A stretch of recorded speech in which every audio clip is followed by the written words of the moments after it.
Qu'est-ce que vous faisiez ce samedi-là? Vous faisiez quoi? Bah, on se moquait en fait de ce qui se passait. Vous étiez assis devant la télé? J'ai pas le temps à perdre, n'est-ce pas, pour regarder des mascarades pareilles. En fait, on savait ce qui allait se passer, on savait ce qui se préparait. Vous saviez que la pluie allait tomber? On savait.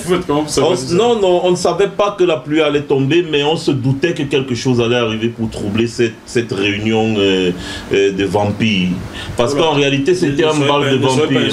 Non, c'est pas une insulte, monsieur Morpho, c'était un bal de vampires. Je suis désolé. C'était un bal de vampires. On dit faire un meeting à l'ouest, on fait venir des bus un peu de partout pour aller à l'ouest. Est-ce qu'il n'y a pas de population à l'ouest? Où étaient les populations de l'ouest, Cameroun? Vous voulez dire que ceux qui se partageaient le riz sauce d'arachide avec des têtes de poisson n'étaient pas des Bamileke? Ah ben oui, voilà. C'est risible, mais en même temps, c'est lamentable. Ils venaient d'où? En même temps, c'est lamentable. Vous voyez un peu, oui. Partout, il y aura toujours des personnes qui vont se démarquer avec une certaine, ou alors un certain taux de stupidité. Ça, je leur accorde. Mais, sérieusement, l'Ouest, si vous avez vu, parlons un peu, n'est-ce pas, de celui-là qui a été élu le 7 octobre passé. Si vous aviez vu son meeting à Bafoussam, vous auriez compris ce que c'est qu'un meeting populaire. Ce qu'on a vu l'autre jour, c'était un meeting du RDPC banal. Ils ont fait du tapage médiatique, n'est-ce pas, pour tromper l'opinion. Et dire après que l'Ouest lâche Maurice Kamto. C'était la une de tous les journaux. Donc on comprend que c'était un bal de vampires, c'était un rite sacrificiel. Effectivement. C'est aussi simple que ça. Étant donné qu'ils avaient d'abord dit que la basse, c'est que des Bamileke. Donc, c'est des Bamileke qui ont chassé Paul Biya de la Suisse.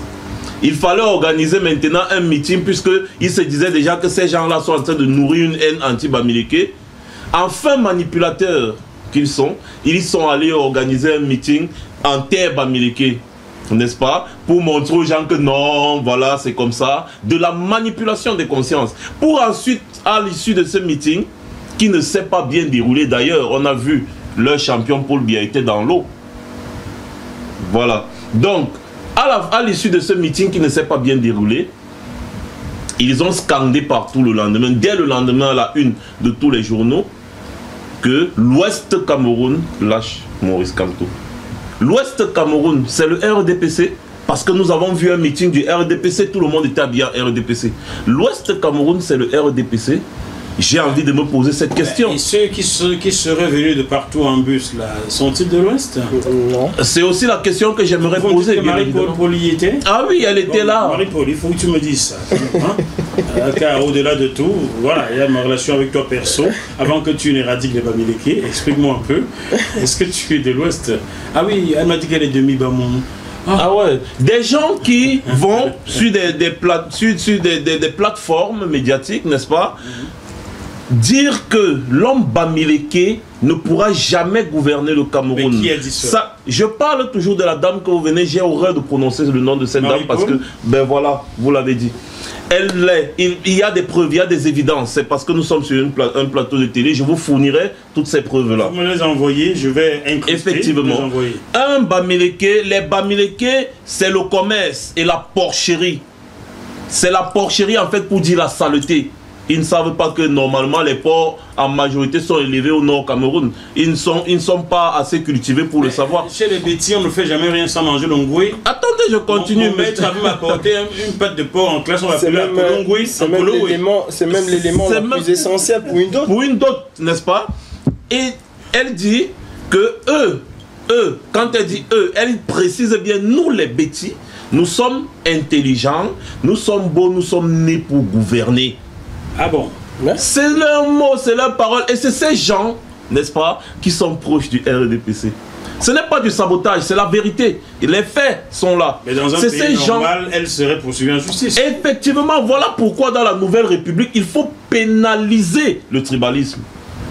Avez-vous déposé une plainte contre ce genre de propos ici à Paris? Parce qu'elle vit aussi ici. Effectivement, des avocats s'en chargent. Ah, donc c'est un... Des avocats s'en chargent. Je ne veux pas qu'on t'enferme. Tu m'as demandé ce matin de déposer ta dot. J'ai l'intention d'apporter les cochons douter. Donc... Voilà donc le genre de personne, n'est-ce pas, qui est proche, n'est-ce pas, du RDPC. On comprend dans l'essence même du RDPC. C'est des manipulateurs qui n'ont jamais eu rien à offrir aux Camerounais, qui profitent des deniers publics pour vivre, faire vivre leur famille. Et c'est la raison pour laquelle ils ne veulent pas lâcher prise. Bon. Encore Marie-Paul pour la dernière fois, je t'ai dit ce matin, ne deviens pas la nouvelle Calice Béala, t'as vu? Tu as glissé, tu as su un glissement. Tu es à la fin du glissement, ma pote. Fais gaffe. Maintenant, chers téléspectateurs, nous allons à présent orienter ce débat sur le MRC et les éventuelles, les probables relations qui existeraient entre MRC et la BAS, jusqu'après une page de pub. Ce programme vous est proposé par Deviseo Fret, spécialiste du transport international Afrique, Dom-Tom, Océan Indien. Retrouvez-nous sur www.deviseo-fret.com. Téléphone +33 139 85 14 23. Chers téléspectateurs, nous sommes toujours sur JMTV+, dans le bœuf politique qui reçoit aujourd'hui Calibri et Calibro. Et Max Senior Ivoire, les deux jeunes garçons sont assis là, bien costauds, bien forts, au point de faire peur au chef traditionnel de l'ouest du Cameroun. Je ne sais pas comment ils font, mais bon, j'irai prendre des cours chez eux. Alors, dites-moi les deux, quelle relation avez-vous, vous, de la BAS, Brigade Anti-Sardina, avec le MRC, Mouvement pour la Renaissance du Cameroun de Maurice Kamto? Qui prend la parole en premier, vous? Aucune relation, ni de près, ni de loin. La brigade anti-Sardina n'appartient au MRC et n'a aucune relation avec le MRC. Vous êtes sûr de ce que vous dites, Kalim? Très sûr de ce que je dis. Avez-vous jamais personnellement parlé à Maurice Kamto? Jamais de ma vie. Avez-vous personnellement jamais parlé à Mamadou Mota? Jamais de ma vie. Avez-vous personnellement jamais parlé à Tyrian Noah? Jamais de ma vie. Avez-vous personnellement jamais parlé à un membre du staff du MRC? Aucun. Je vous dis, la brigade anti-Sardina, je le répète encore. Et ça, ils le savent très bien. Bon. Tout à l'heure, vous parliez de tribalisme. Moi, qui est celui-là même qui a mis ce nom que tout le monde connaît aujourd'hui, qui est à l'origine de cette brigade anti-Sardina, si on l'appelle ainsi, je ne suis pas Bamileke. Je n'appartiens pas au MRC. Et nous n'avons pas jusqu'aujourd'hui les membres du MRC à l'intérieur du staff même de la brigade anti-Sardina. Parce qu'il faut faire un peu attention. Les Camerounais, comme vous le disiez Mas tout à l'heure, tous les Camerounais épris de liberté, quel que soit le parti politique, appartiennent à la BAS. Ça veut dire qu'au sein de la BAS, on peut trouver des gens qui pensent UPC, qui pensent UNDP. Attendez, monsieur Jackie. Vous avez vu le monde qu'il y avait à Paris le 18 mars, le 18 mai. Le 18 mai, sur la peine de coup de grâce, pensez pas à Max. Vous avez vu le monde qu'il y avait là, vous pouvez. Est-ce qu'on peut me dire que c'était des Bamileke qui étaient là? C'est des Camerounais. J'ai vu des Camerounais et des gens, des gens que je connais personnellement qui sont d'autres tribus qui sont Bassards. Voilà. J'en connais là-dedans qui sont Bassards. J'en ai vu même des Bétis. Mais il y avait des Bétis. Même des Bétis. Il y en avait. Certains m'ont confié en offre au téléphone que leur famille leur dit pardon, ne te montre pas parce que sinon nous ici au pays nous allons perdre nos postes, nous allons ceci. Voilà ce que les gens me confient. Voilà, c'était pour vous illustrer cela. Le staff même de la brigade anti-Sardina, le pouvoir de décision de la brigade anti-Sardina, nous ne sommes ni de près ni de loin liés au MRC.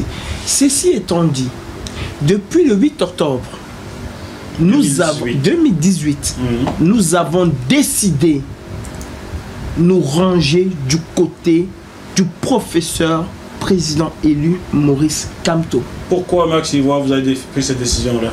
Ben, on avait décidé de se ranger, n'est-ce pas, du côté de celui qui va battre M. Biya. Et il l'a fait. Donc, c'est une question qui ne se pose même plus. Avant même les élections déjà, avant même la naissance même, n'est-ce pas, du conseil brigade anti-Sardina, nous, on était encore des combattants, c'est-à-dire aguerris, on combattait la liberté et tout, et tout, et tout. On s'était dit, celui-là qui réussira, n'est-ce pas, à faire une coalition et à battre M. Biya, nous le soutiendrons jusqu'au bout. Celui-là qui se battra pour défendre les votes, parce que c'est très important. Celui qui se battra pour défendre les votes des Camerounais, nous serons prêts. Et quand on disait celui-là, on ne parlait pas de Maurice Kamto. On ne parlait pas non plus d'un opposant en particulier. On parlait de celui-là. Ça aurait été Cabral Libi. C'est le même. C'est la même chose qu'on devait faire. Ça aurait été Serge Espoir Matomba, Difford Franklin, Joshua Oshi. C'est la même chose qu'on aurait fait et qu'on serait en train de faire. Donc, vous n'êtes pas un mouvement, un sous-mouvement du MRC. Vous ne soutenez pas Kamto parce qu'il est Bamileke. Vous le soutenez juste parce que vous estimez qu'il a battu Biya. Effectivement, on n'estime pas, c'est un fait. C'est la deuxième fois que je viens. Je dois rester à ma place. Et moi, j'ai aussi. Journaliste Bamileke, je dois rester à ma place. Et moi aussi, je dois aussi vous dire, n'est-ce pas, ce qui est là. En tant que journaliste, vous avez votre façon de faire, mais nous, on va vous parler. C'est des faits. C'est des faits. Le monsieur Maurice Kamto a battu monsieur Biya à plate couture. Il l'a battu aux élections présidentielles. La mascarade qui s'est passée à la Cour constitutionnelle, c'était des trucs préparés de toutes pièces. Tout ce qui était irrecevable. C'était préparé de toutes pièces. Comment il va y avoir une recevabilité qui va aboutir à l'exclusion de M. Biya à la présidence de la République? Il ne fallait pas que ça arrive. C'était déjà compliqué car tous les membres du Conseil constitutionnel sont nommés par M. Biya. Effectivement, donc c'est pour ça que je vous dis c'est une mascarade qui a été montée de toutes pièces depuis. C'est quand même bizarre ça, dans un pays où il y a plus de 300 partis politiques, tous les membres sont du RDPC nommés par le président de la République. Et c'est ça que je vous expliquais encore tout à l'heure, c'est des manipulateurs. Monsieur Kamto a gagné les élections présidentielles du 7 octobre passé.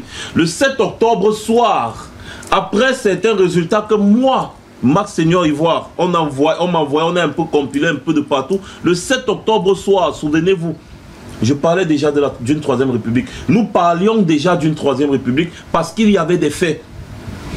On ne peut pas, après le 22 octobre, tout le monde a vu, déclarer quelqu'un, un candidat est élu avec des chiffres qui sont faux.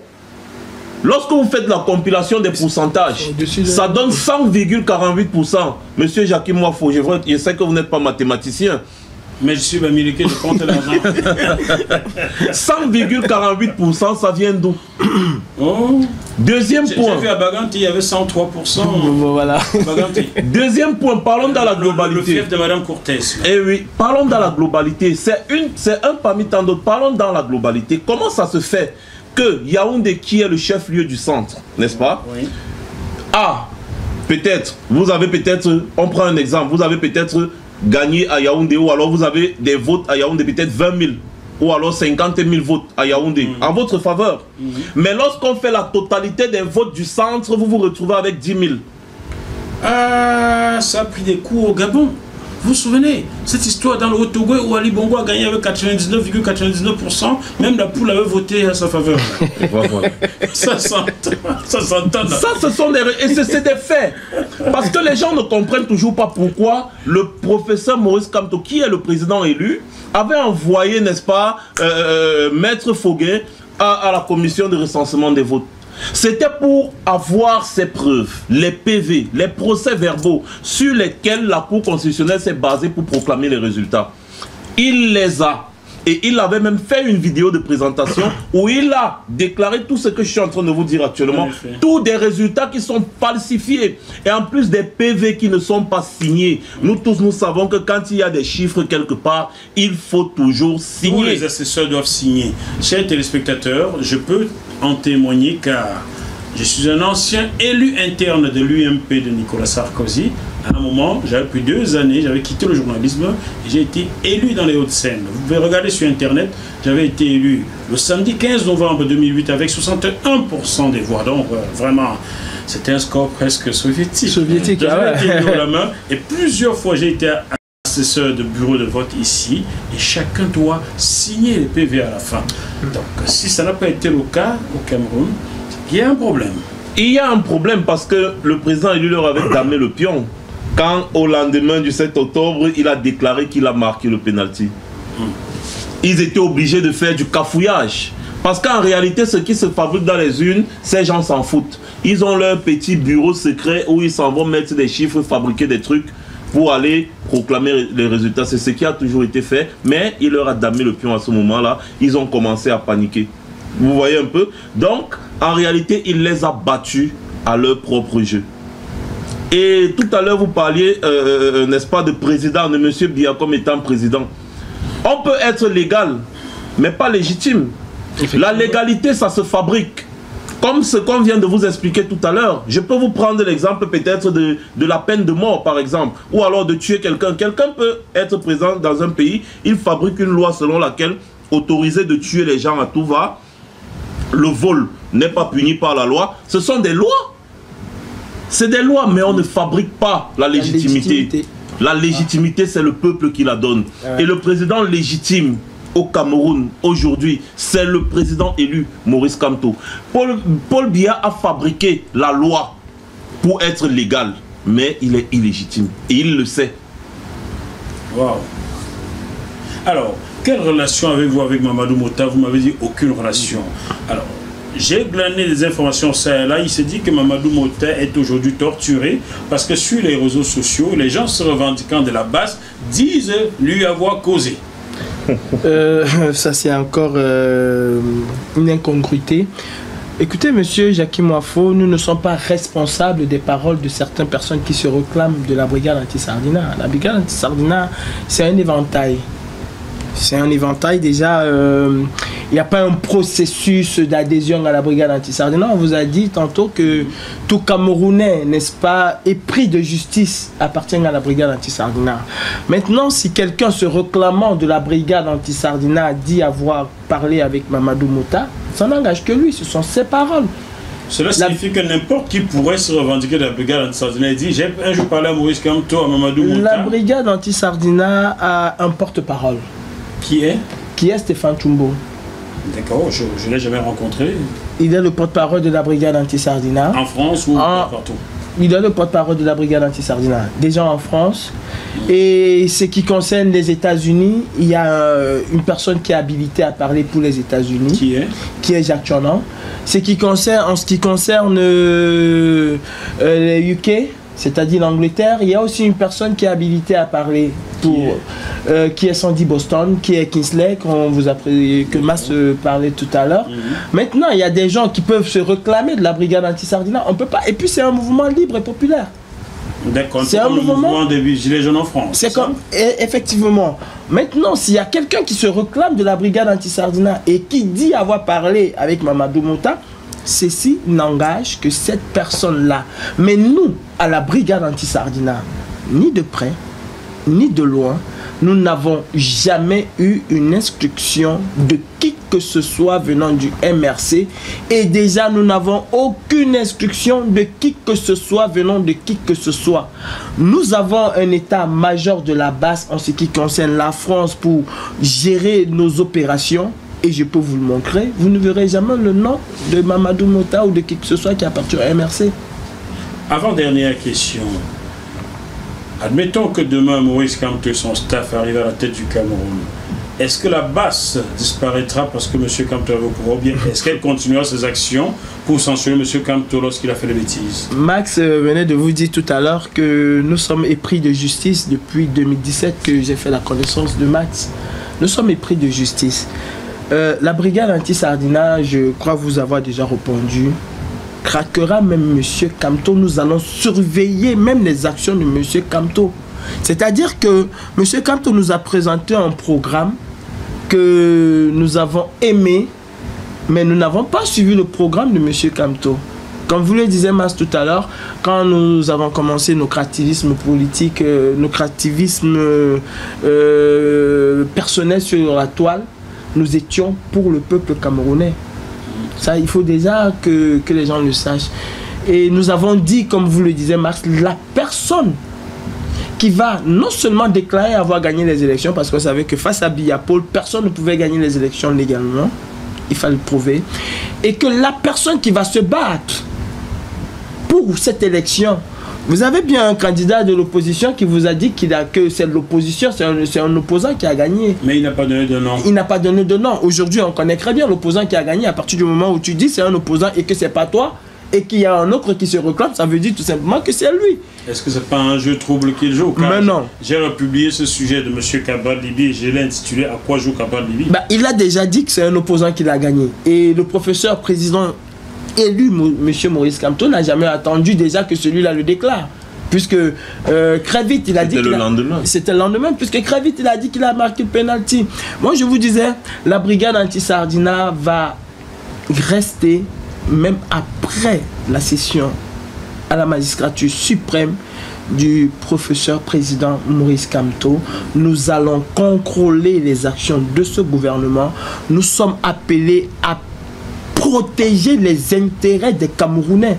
Parce que rien au Cameroun, je peux vous assurer, ne se passerait plus comme par le passé. Monsieur Maurice Kamto, président de la République, n'enverra pas un ministre se faire soigner en Europe. Il faudra passer sur nous. Et j'ai peur parce que il y a une muraille de Chine qu'il faut déjà traverser pour pouvoir arriver. Une muraille de Chine là, ça peut pas résister au bal, hein. Bon. Ah ben on a résisté déjà. À Genève, on a pris des Alors, oui, ce que Calibre dit est très important. Si je peux compléter, il faudrait que les gens sachent.